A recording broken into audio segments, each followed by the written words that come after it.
nose.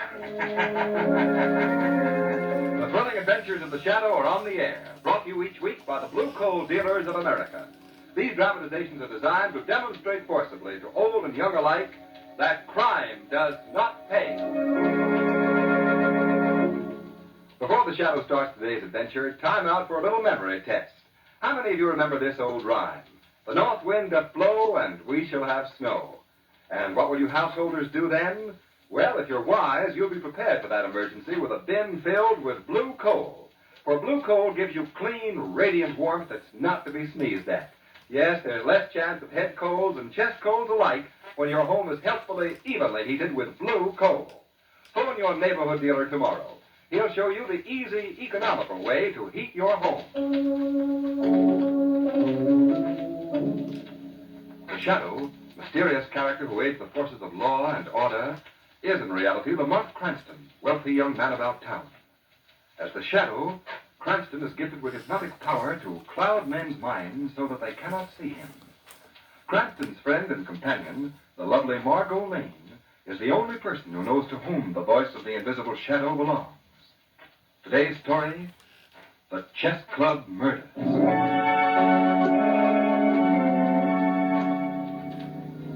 Shrevey, will you drop me off at the Black Brook Chess Club and then drive Miss Lane home? Chess Club, Miss Lane home. Oh, sure, Miss Cranston. Well, why the hurry to get to this club, Lamont? I'm due there right now for a director's meeting, Mama. Oh, Lamont, that's the dullest thing I've ever heard of. A director's meeting at a chess club. There's nothing dull about it. You see, there's quite a feud going on down there. May split the club wide open. Ooh, it sounds momentous. The trouble, dear, did someone try to change the color of the squares? All right, have your fun. Well, what else could a chess club feud be about? Well, it's a long story, Margot. Hey, Mr. Cranston, hey. Yes, Shrevey? Can you see that there new sign on the Evening Star building? Look at it. All the late news is spelled out by them moving electric lights. Yes, I've seen it, Shrevey. Yeah. Ain't science fantastical, huh? It certainly is. Oh, by the way, Margot, that innovation is the work of Raymond Packer, the publisher of the Star. Oh. He's one of my opponents in the chess club feud. He's the leader of the faction that wants Lamont, look. That sign is spelling out something about the chess club. What? Why, so it is. Slow down, Shrevey. Yes, sir, yes, sir. Judge Harold Walker, president We'll of have to do the this Black Brook episode, Chess then we'll Club, do trivia, okay? was just this minute found right in the now. library of the Just club. started this. Murdered. Shrevey, take me to the chess club at once. You have to wait, sweetheart.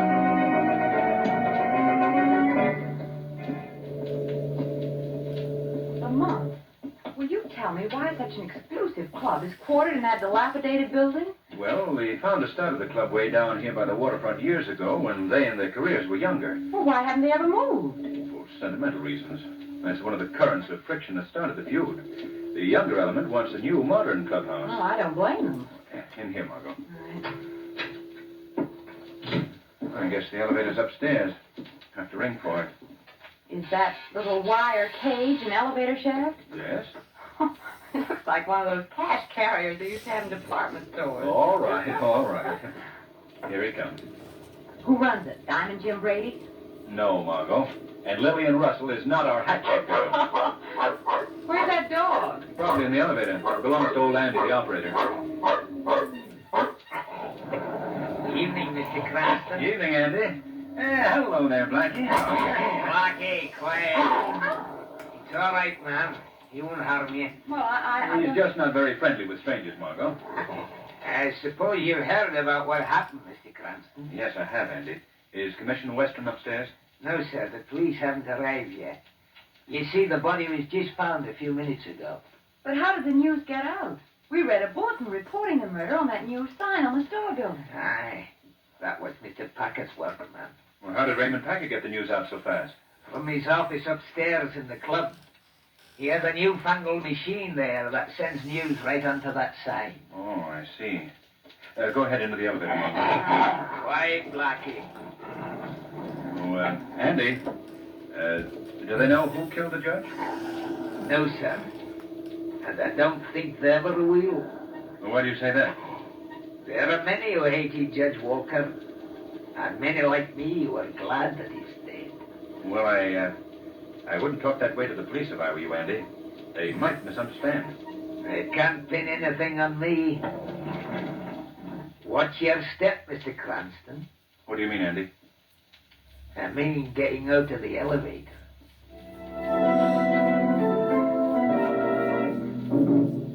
Cranston. Cranston. Oh, hello, Packer. You know Miss Lane? Oh, yes, how are you? How do you do? Where's the body? In the library.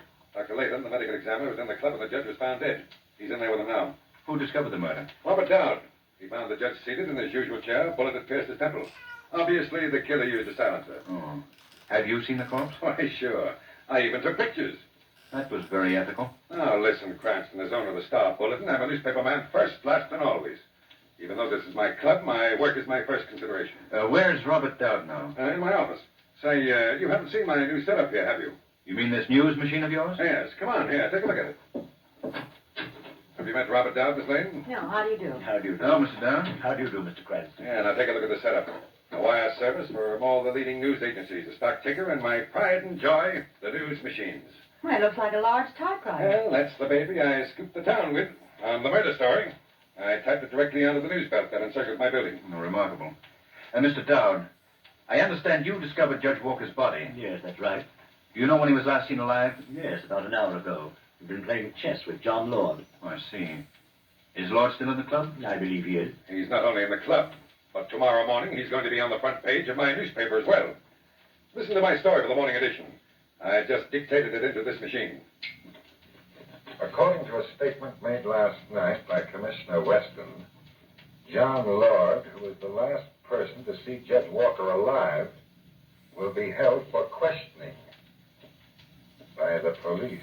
Well, there you are. Packer, you can't print a story like that. Why not, Mr. Dowd? It's unfair. The commissioner hasn't even arrived here yet. Why, everyone in this club knows that Judge Walker and John Lord cordially hated each other, even though they still met over a chessboard. Does that justify your printing an accusation like that? It's news, isn't it? Packer, are you going to crucify an old man just for an exclusive story? Listen, I'm convinced that John Lord knows all about Judge Walker's death.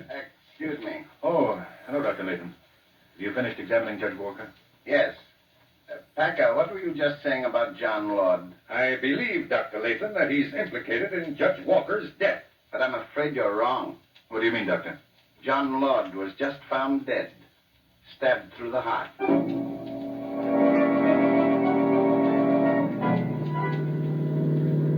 Well, that was a highly informative session, Lamont. Yes. 2 men murdered, and any one of 50 club members could have committed the crime. Make that 51, Margot. Why? What do you mean? Old Andy, the elevator man, is eligible for that list. Well, Lamont, do you seriously suspect old Andy of being the murderer? I can't answer that, Margot, until later on this evening. What's going to happen then? I'm planning to pay a call on the old man. I shall visit him as the Shadow.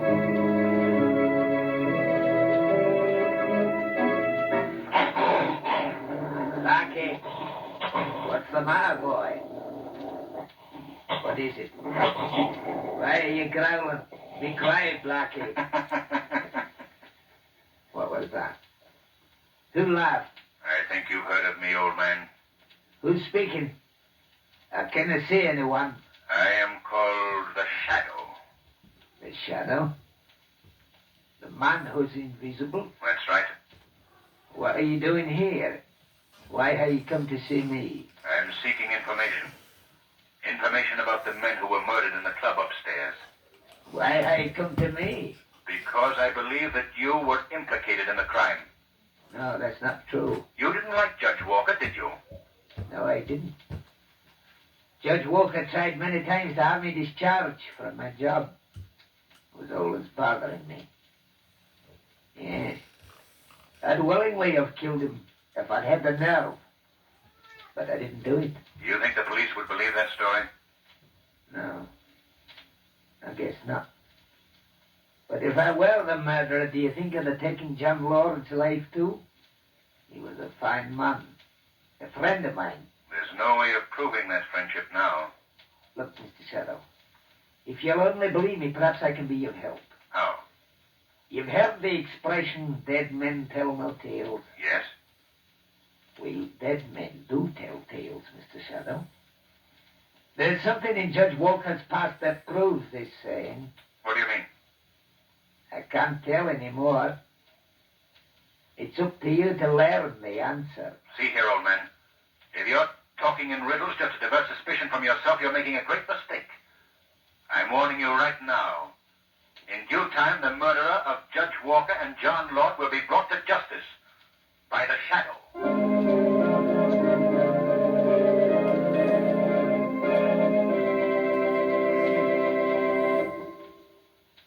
More from the Shadow in just a moment. But first, remember the old saying, an apple a day keeps the doctor away? Well, nowadays there's a new saying, the blue coal way keeps the doctor away. And that's not the least bit surprising either.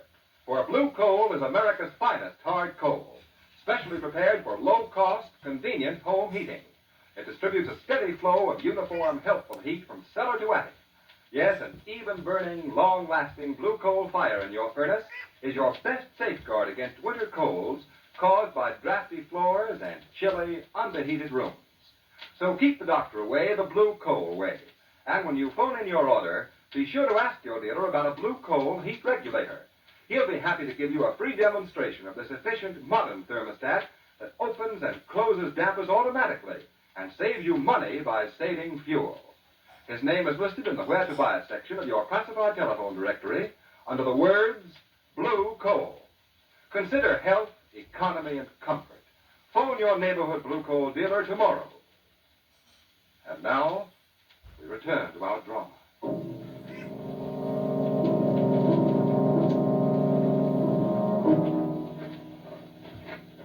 We'll stay in the shadow of this hedge until we reach the house, Marlowe. Is there anyone living here now, Lamont? I don't believe so.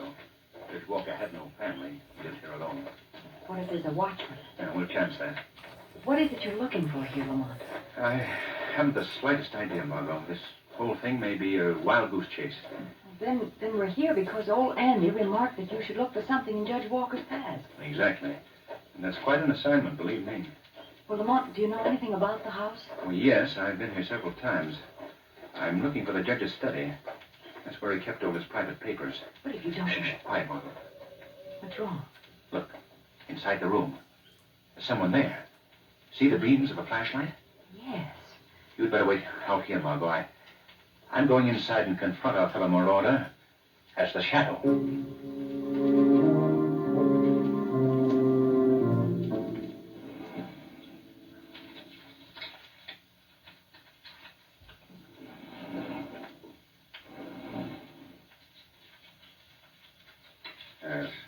Yes, this is it. Who's that? Who put on those lights? I did, Mr. Packer. Oh, where are you? I don't see any. Oh, I believe I know who is here. It's the Shadow, isn't it? That's correct, Mr. Packer. I had a hunch you'd busted on this case. Just what are you holding behind your back, Packer? Why, it's just a book, that's all. A book? May I see it, please? Why? What interest would you have in it? The same interest that you have, Packer. I believe that we came here seeking the same objective. And that objective can only be that book. Why is it so precious to you? It's just a book that I wanted to read.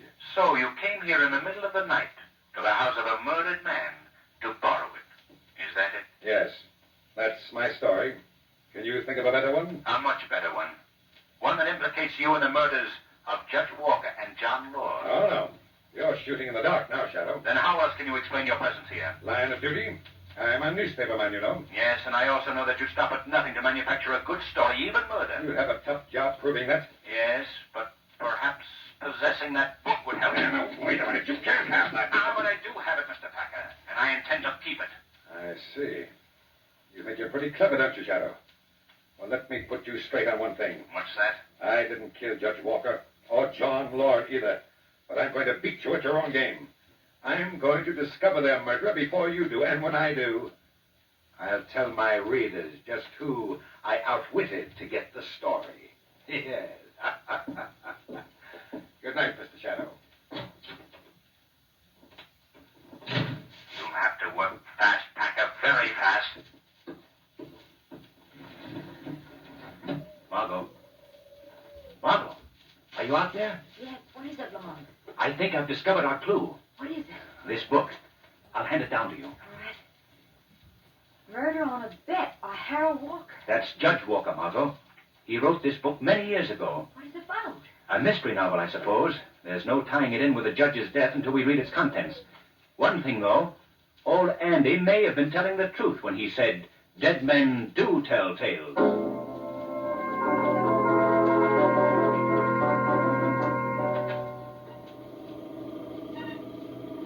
Andy, is Mr. Packer in his office? Aye, he's busy working. Here we are. Thank you, Andy. Good evening, Mr. Cranston. Oh, good evening, Dr. Latham. Looking for a game? No, thanks. I'm here to see Raymond Packer. Oh, he's in his office. I heard him talking into the dictaphone a while back. Oh? Anything turn up on the murders, Doctor? Has the commissioner discovered any clues? No, I'm afraid not. You know, as medical examiner, I've been on many murder cases, and usually the killer makes one mistake that gives him away. This chap seems to have evolved the perfect crime. I wouldn't be too sure of that, Doctor. Now, if you'll excuse me, I'd like to see Packer. It sounds like Packer's still hard at work. Perhaps I'd better... Listen, Dr. Latham. Isn't he repeating the same phrase over and over? Yes, sounds that way. That isn't Packer at all. It's his dictaphone machine. What can be wrong? I don't know, but I think we should find out. Packer! Good heavens! Slumped over the desk. Packer! Packer! I'm afraid he's dead, Mr. Cranston. Yes, a stab wound through the heart, the same way John Lord was killed. And no sign of the killer's weapon. Wait, Dr. Latham. I have an idea. That machine, that dictaphone, he must have been speaking into it just before he died. Yes. Let's play the record back. It may contain a clue. You're right. Yeah, now let's see. I wonder... Here's a cut right here. While the police have been fruitlessly combing the town for the perpetrator of the double murder at the chess club, your editor has uncovered a clue that should lead to the solving of the crime. Here it is. I advise the police to learn the nature of the bet between Robert Dowd and... I wonder who the other person was. The one he was about to mention. Yes. I have a feeling, Dr. Latham, that the unnamed person is the murderer. How about Robert Dowd? He's mixed up in it, too.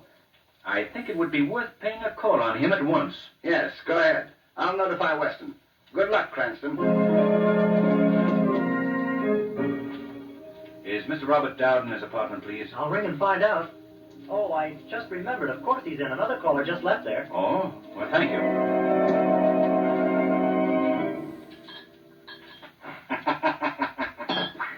Careful of your glass, Mr. Dowd. Who's there? I see no one. Who are you? I believe you might know me as the Shadow. The Shadow. Yes. Yes, I know you. At least by reputation. Then you know that I'm here to learn about the double murder at the chess club. And why do you visit me? Because you have been a party to those murders. You're crazy. Perhaps I should remind you of a certain bet that you made. Does that refresh your memory? Does it? No. A bet that employed human lives as a stake? I have proof of this cold-blooded wager, Mr. Dowd.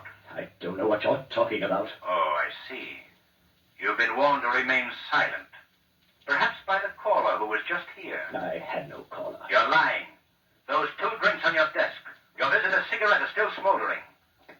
This visitor was the man you made the wager with, wasn't he? I'm not going to say a thing. I'd advise you to change your mind on that score. Because you yourself may be the next victim. You're just guessing. You don't know what you're saying. I'll prove to you that I do. You made a bet with this person that he couldn't get away with murder. This plan of murder that your friend followed was taken from a book that was written years ago by Judge Walker. A book called Murder on a Bet. So far, he's followed the storyline exactly. You didn't know this, did you? No. No. Well, for your information, Robert Dowd, the next chapter in this bloody volume is one not yet reenacted. But it deals with the killing of the man who wagered with the murderer. Now, will you admit that you made this bet? Yes. Yes, I did make it. But when I made it, I never thought that you were serious. I thought it was a joke. Believe me, Then when the killing was started, I was afraid to tell the police. I was afraid that I would be... Down. What's the matter? My breath. I can't get my breath. That drink of yours. Something's been put into it. Yes, that must be it. Your caller did that to silence you, Mr. Dowd, just as I said he would. I can't breathe. Who was this caller, Dowd? Tell me who the murderer is. All right. All right. He... Yes, yes? Dowd. Dowd. He's dead.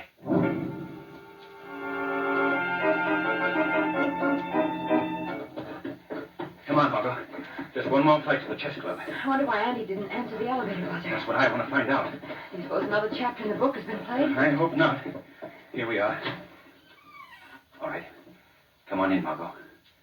Well, the lights are out. Yes. Andy. Andy. Where are you? Andy, why don't you...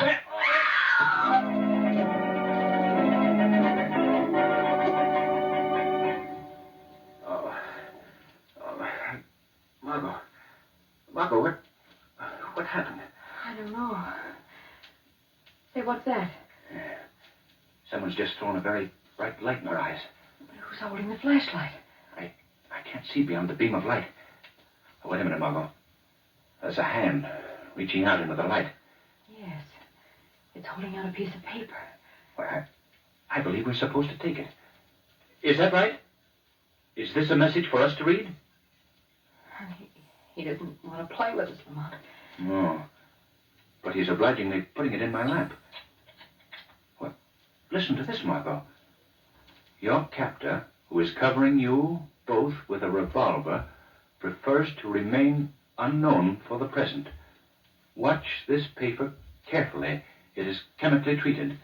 In just a moment, it will burst into flames. Lamont, that's like the paper they drop from warplanes to cause incendiary fires. What's the object in his using it? Listen to the rest of this, you'll find out.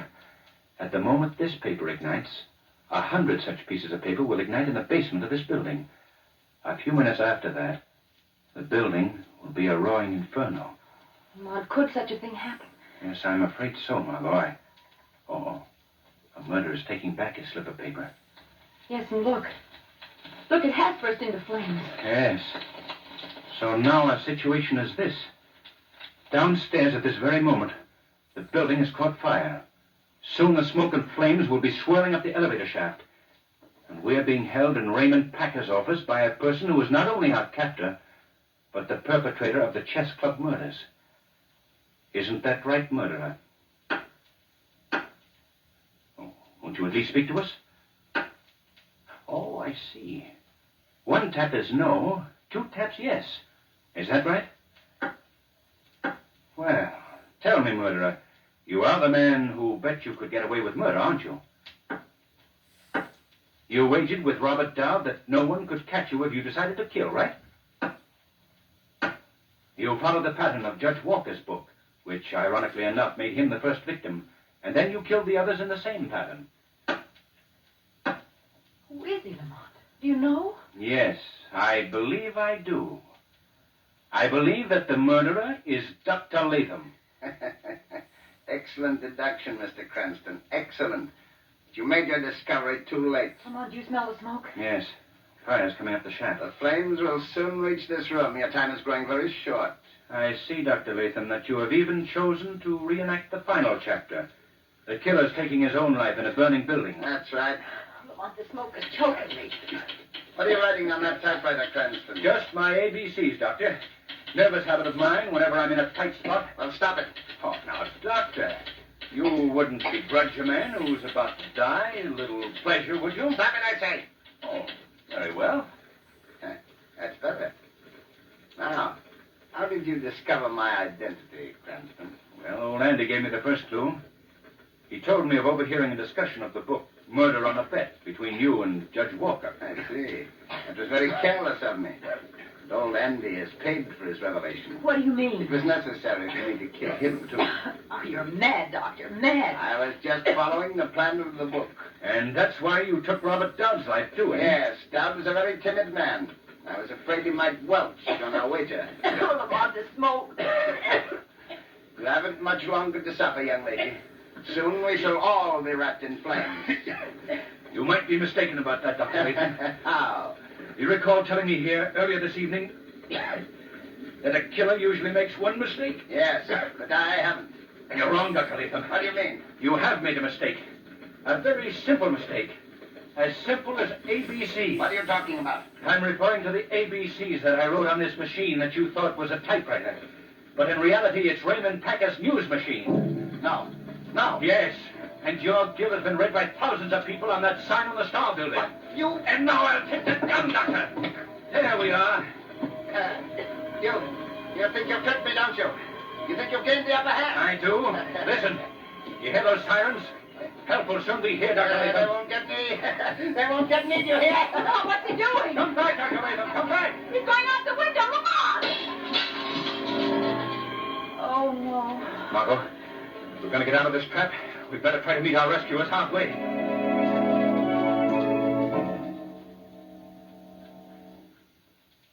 Lamont, to think that all those things could happen at a chess club. I always told you, didn't I, that it was a very exciting game? Exciting. It's a killer.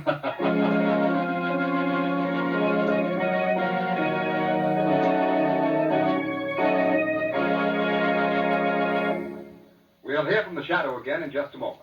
But first, we present John Barclay, America's home heating expert. Mr. Barclay. Thank you, Ken Roberts, and good evening, friends. These are certainly busy days for your neighborhood blue coal dealer.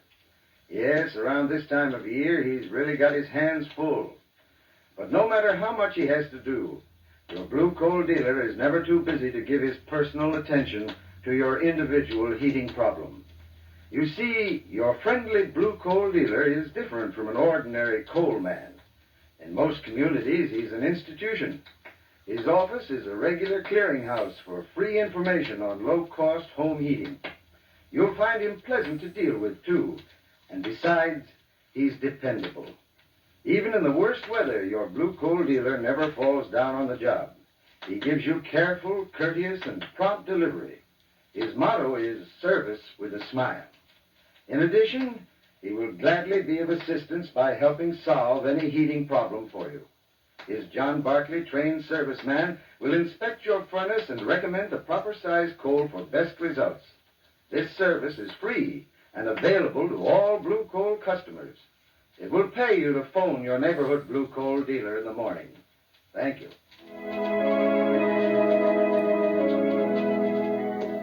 Today's program is based on a story copyrighted by the Shadow magazine. The characters, names, places, and plot are fictitious. Any similarity to persons living or dead is purely coincidental. And now, fresh from the records of Kings County Court, we bring you conclusive proof that crime does not pay. Brooklyn, New York, February 1st. George Zeit shoots and kills Irving alias Matty Moskowitz in barbershop. Crime, murder in the first degree. Brooklyn, New York, February 19th. George Zeit sentenced by County Judge Samuel S.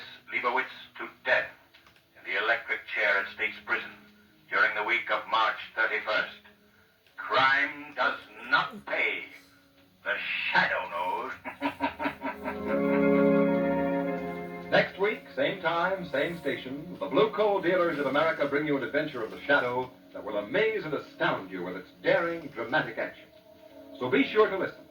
And be sure to phone your friendly Blue Coal dealer for greater heating comfort at less cost. This is Ken Roberts saying, keep the home fires burning with Blue Coal.